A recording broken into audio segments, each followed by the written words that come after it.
Watch the Daryl Cooper Joe Rogan episode. Bro, they're so long. Does this guy hate you too? No, I don't think so. And it was 11 days ago. Daryl explains the reality of Adolf Hitler's hatred for Jews. Oh, God. Should we decide to stop something in its tracks at whatever cost of life? Because ultimately, that is the right thing to do, because we're witnessing the genocide of a people, and then we're also witnessing a group that will remain in power that has not just committed genocide, but is committed to genocide.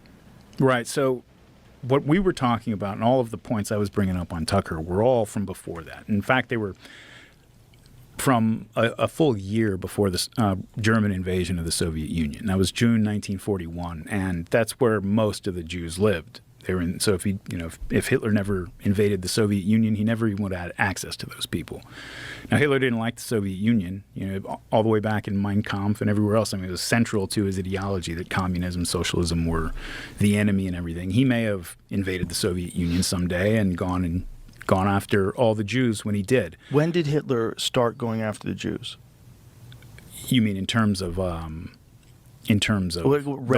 The war? So yeah, like if you take him at his word in Mein Kampf, which is, it's a piece of political propaganda, that he wrote as a sort of a politician in Germany in 1924, and so you have to take it with sort of a grain of salt, but it's also one of the few sources we have, like. And given his audience at the time, he probably didn't have a lot of reason to make this part up, is that he had been from like small town Germany, right? And he was from a middle class family. His father was a civil servant, respectable people. And nationalism back then was very much like a middle class ideology, and the middle class people, nationalists, would complain about the workers and the proletariat, how they all want to be socialists and none of them have any national feeling and everything. And Hitler really didn't grow up with any really even knowledge of the Jews. He says his father, he never heard him say the word, and if they had any in the small town that he lived in, like they were apparently well assimilated because he didn't know about them. And so then he moves to Vienna when he's a young adult, and there's a lot of Jews in Vienna. And he starts to, he's at the bottom of society now. He's literally living in shelters. He's hungry all the time. He's like down with the underclass after having grown up in the middle class. And so he's starting to get a look at what the German people, the German masses, that he's like sort of as a child and a young man is like worked up this deep sense of like nationalistic fervor. He's actually getting an up close look at the underclass in Vienna, and what he sees is not particularly impressive, which is often the case when you can have sympathy for and want to lift up the underclass in any society, but the reason you want to do that is because they're often living degraded lives in degraded circumstances. And so he gets an up close look at this, and he doesn't like what he sees. And he says in Mein Kampf that it really caused him like a moral crisis, and an ideological crisis. He's like, are these the German people? Like, really? This is what we're talking about? And then he says, and this is the way he relates it. He says it was actually the key that unlocked everything else for him, is that he would say he realized, we could say he came to believe that, yes, these German masses, they are in a sorry state right now. Is this straight up Holocaust denial in Jerry? Apparently this guy is a Holocaust denialist or whatever, or a crazy dude or whatever. Is this the guy that was on Tucker Carlson? He hasn't said anything wrong so far, though. I don't know. Apparently he has that label, so everybody in chat is just fucking reeing at every single thing he said, but I don't think he said anything incorrect so far, so I don't know why you guys are all screeching in fucking chat, but I don't know. Well, listen. But the reason for that is that they're being manipulated by the Jews. By the Jewish press, by the Jews who own the theaters and put out the film. Or except the thing is the thing about I don't know where the majority of Jews lived at this point. I'm not sure, but and whatever else, all of it, they're being. Where was Hitler born? In Austria, right? Manipulated and corrupted by these people, and so for him it became like I think he said Hitler was born in Germany. Oh, where he was born in Germany, wasn't he? No, he would have been fuck, that wasn't part of the German Empire. Austria-Hungary was its own thing, and that was the neighboring empire to the Wilhelmine Empire. So he was born in Austria-Hungary, I think, right? he had a lot of the same explanations and reasons you would hear from any anti-Semite then or now. But he was a German still, and I think he saw himself as a German. So I don't know him saying, what did he say? He was born in small town Germany. I guess that would be technically incorrect, but I don't know how material that is to anything he's saying. He had a lot of the same explanations and reasons you would hear from any anti-Semite then or now, banking and whatever. Like all those things were like in there. But I think the thing that gave it emotional valence for him is that his anti-Semitism was what allowed him to love the German people. Like it was like the only way for him that he could get around the revulsion he was feeling and actually being up close with the German underclass. Is he excused their faults by blaming Jews, and so his sense of love for his people. And I mean, look, Hitler's one of those guys. I noticed this when I was reading all the Jim Jones books and stuff, which I think I read probably all of. They're not very good. Some of them are interesting, like they're good reads, but you can't help but notice, especially after you've read several of the books, that he felt part of the German people. I would not qualify that as being German. Wouldn't you agree? One is national, the other is more to do with genetics. I think back then, German people were people that just spoke the German language. That's what that meant. The Germanic peoples were like people that spoke German. So he did view himself as being part of the Germanic people. I think he did go to Vienna and was getting blackpilled on the culture and society there. Even though he was like a painter and was like part of the artsy group, he liked traditional or older art.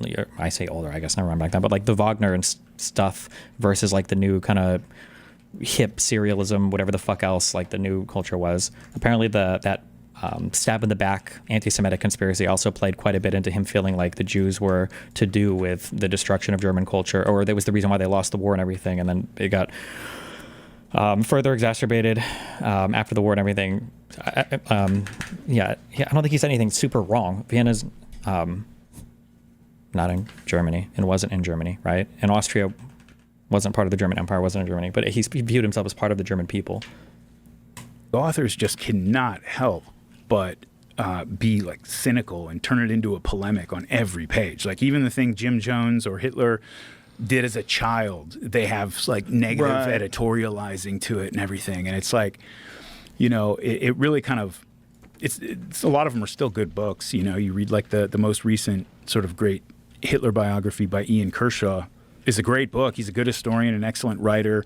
And, you have to learn to kind of see through that polemic a little bit, and then you have a good history on your hands. It's almost like it's an obligation. If you're going to cover a horrific figure, you have to look at things that way. Yeah, exactly. Yeah. And it's a and so I think that like people who knew Hitler before World War One, and we have like memoirs and interviews with people who did know him pretty well, they say pretty much unanimously, like we never heard him mention the Jews back then. And this is the period in Vienna when Hitler says his anti-Semitism was developing and he was figuring these things out.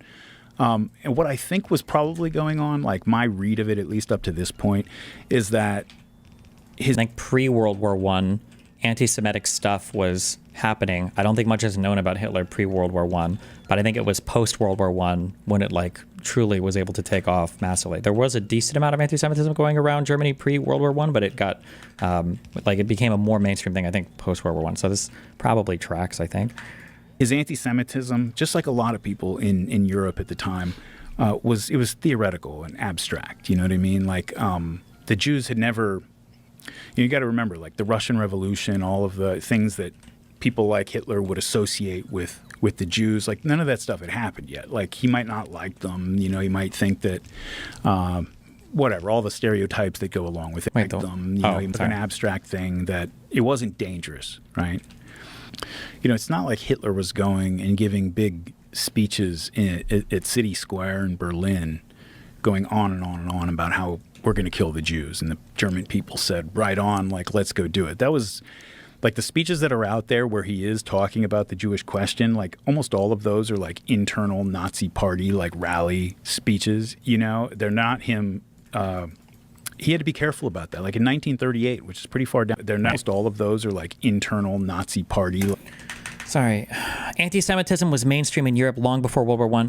Sorry, when I say anti-Semitism, you have to contextualize it to the time. So when you say anti-Semitism was common in Europe prior to World War I, that's true. But at the end of the 19th century and in the early 20th century, Jews were like getting the right to vote and were having like civil rights given to them. So was it still anti-Semitic by today's standards? Sure, fine, but no one's talking about by today's standards.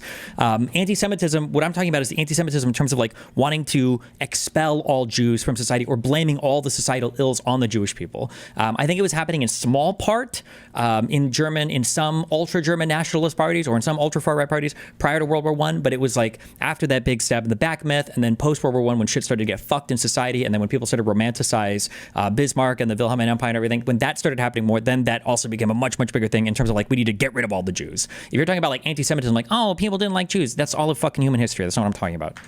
Like rally speeches, like Sorry. almost all of those are like internal Nazi party like rally speeches. You know, they're not him. He had to be careful about that. Like in 1938, which is pretty far down the line, when Kristallnacht happened, it was kind of a nationwide pogrom against the Jews in Germany that was launched by Like by 38, any like veil of not being insanely anti-Semitic shit is completely gone. That we've been way into it at that point. So I don't know what he's about to say here. primarily by Goebbels, the propaganda minister. But there was outrage in the German cities. People in Berlin, a lot of the places were outraged by what was going on. And Hitler had to actually get on the phone with Goebbels and say, cut this out. Like, this is not good. Like, and not because he loves the Jews all of a sudden, obviously, but because this is bad propaganda. People are not going for this. Like, this I don't believe is true at all. Past the 30s, like Hitler was already full into embracing anti-Semitism, I believe in the late 1910s or early 1920s, when he started to be more active with the what was the name of the first political party? It was before they became the Nazi Party. I don't remember what they were called. It was the one that he was sent, and then he eventually took over after he ousted the one dude. Somebody will have the name for it, but... And that was the year before the war started, you know? Like, that's complete and total bullshit. That's absolutely not true. And so these are just nuances that, you know, that become pretty obvious when The German you just Workers' remind Party? yourself. The number one error. Oh man, this guy is super crazy too, because he's contextualizing some things really well, talking about how certain fears about like communist takeovers wouldn't have happened until after the Bolshevik Revolution in Russia. So he's being time sensitive there. But then to mix up, this is like a 20-year time period difference in terms of how people would have felt about anti-Semitism. Making a crazy anti-Semitic speech like in the late 1910s, before the revolution and everything, probably wouldn't have gone over that well. I don't think you would have gotten much mainstream support. But by 1938, I think that's total and utter bullshit. I don't know how you could conflate those two things, but... You're just talking about people. They're just people. I mean, the Germans were a sophisticated, advanced political and cultural, place. They didn't suddenly turn into demons for 12 years and then go back to being the nice, normal Germans that we know now. Okay, I don't know. Most of this was correct, but that last part seemed like wildly out of not correct. But what is your feeling of the thrust of this conversation? It feels like he's doing the Republican thing of not saying anything technically wrong, but it's just about spotlighting the lights that make people feel how you want them. Well, my guess is if you keep going into this, it sounds like he's going to make the argument that people like to say that Hitler wasn't really an exceptionally bad figure and the Nazis weren't exceptionally bad figures, but that we have like some archetype or mythical story of him built up that makes him worse than he actually was.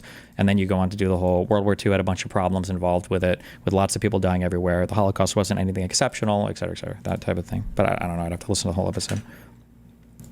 Do you think a similar amount of anti-Semitism could rise in the U.S. again? Like, could Trump ever adopt those views? Trump probably wouldn't, but we're already on that path in the U.S. Anti-Semitism on the right is already like kind of accepted.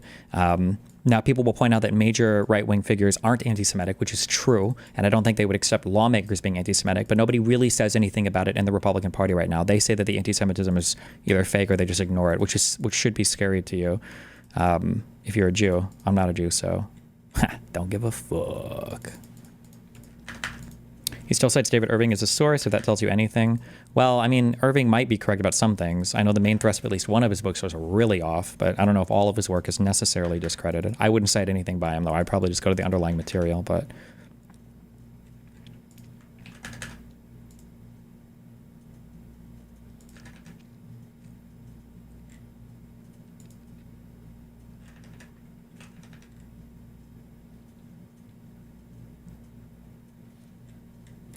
Literally, a Holocaust denier on Joe Rogan. Anti-Semitism is clearly rising on the right. I think that statement is wrong. A Holocaust denier? There were two, I think, within a couple weeks, right? Because him and Ian Carroll went on. I think Ian Carroll is as well, right?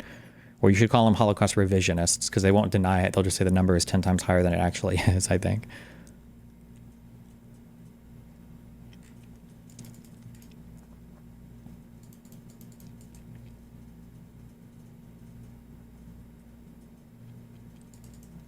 He said there was communication in 38 about Hitler wanting to tone down the anti-Semitism. We could look that up.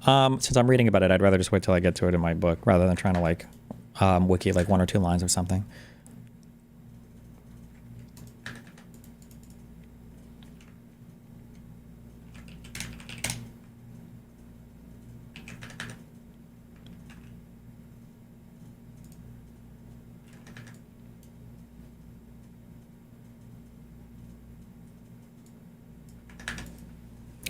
Anti-Semitism was already pretty bad in Eastern Europe, even before World War I. That's why more than 2 million Jews fled to America in those years. Yeah, but my understanding is it was on track to be getting a little bit better.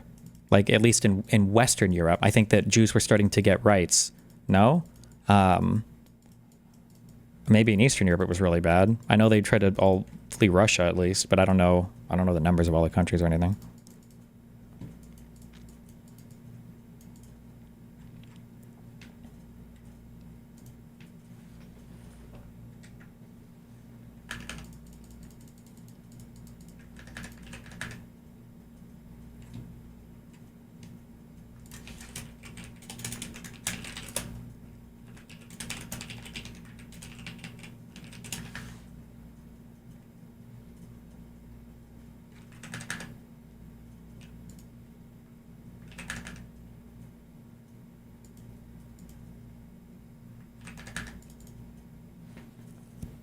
Not Russia, since they weren't allowed to live there, primarily Ukraine and Moldova. Wasn't there some super far east province that all the Jews got moved to for a while in Russia? I don't remember. I don't know the years for that, though.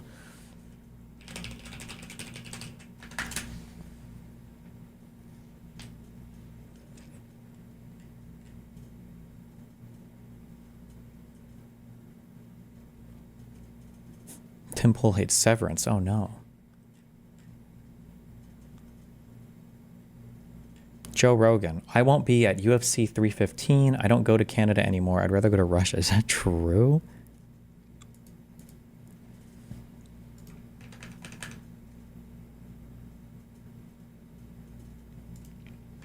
Destiny, he was literally right, not wildly incorrect. Hitler didn't like how Kristallnacht played out in the press. Sure, but Nazi or historical revisionists around Nazi stuff will make that argument. I don't like to speak on this because I don't know the exact details of this, but somebody will say something along the lines of like, Hitler wasn't happy about how it was viewed, the pogroms during Kristallnacht or whatever, for the Kristallnacht pogroms, okay? But they'll present that as though Hitler didn't like the fact that they were anti-Semitic, when the reality might be he just thought it looked bad. You understand that is wildly incorrect. You're telling a lie with the truth there. They're worlds apart.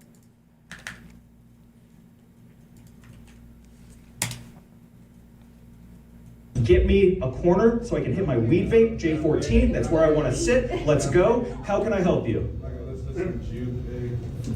Did you call me a Jew pig? Yeah, I did. All right, buddy. I think that you should probably go. We're gonna, buddy. I'm ordering the lift right now, Jew bug. Okay. Why don't you order it out there? Fuck you, Jew. Fuck you, buddy. More Donald Trump in this country, buddy. Fuck you, Jew lover. All right. So, I feel like I'm in my Instagram right now. This is crazy. This is so crazy.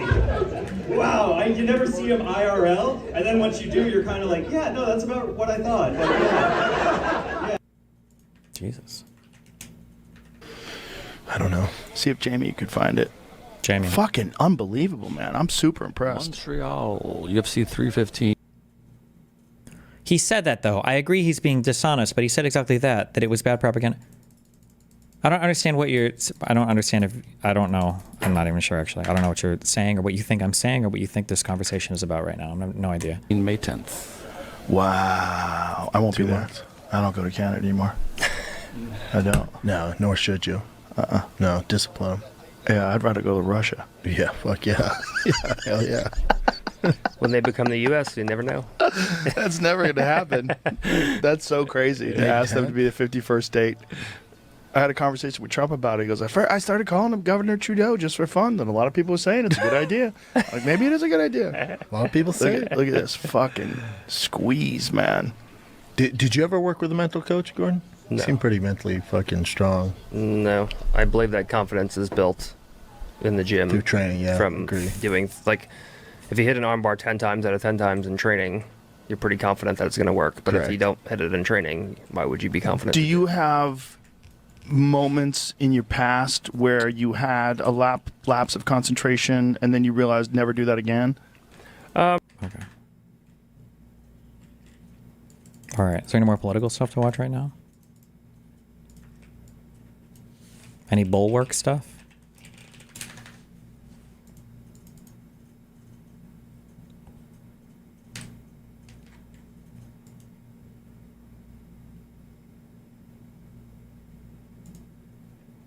The most recent pivot. This is a 3-day-old thing on the Trump court stuff. Too old.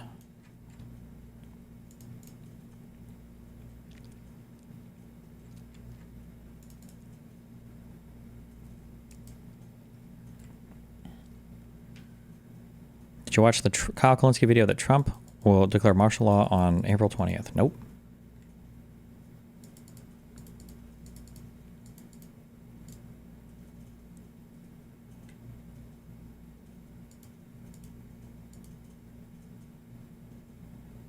New ContraPoints. 2 hours and 40 minutes. Oof.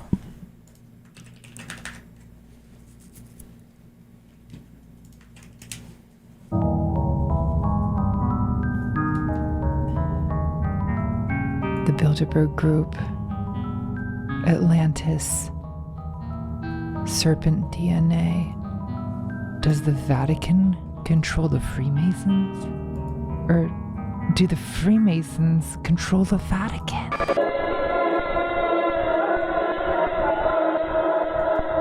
These people are sick.